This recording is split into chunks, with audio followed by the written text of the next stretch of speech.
Justice hapa. Leo nataka tufanye introduction ya materials zinazotumika kwenye plumbing.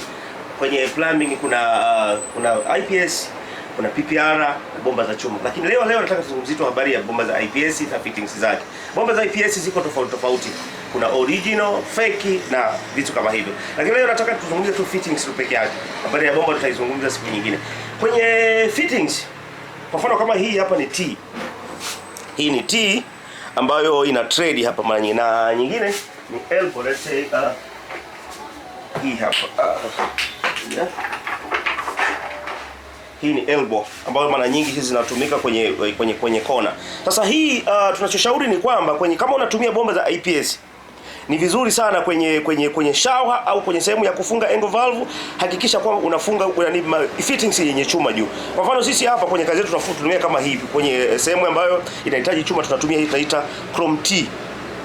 Kwa hiyo hata ukiwa na angle valve au ukiwa na shower ukifunga hapa, hizi thread haziwezi kufa hata ukirudia mara ngapi. Kwa hiyo ni vizuri sana kama unafanya kazi ya kutumia IPS, lazima kwenye sehemu ambazo utafunga chuma utumie chrome T au chrome A.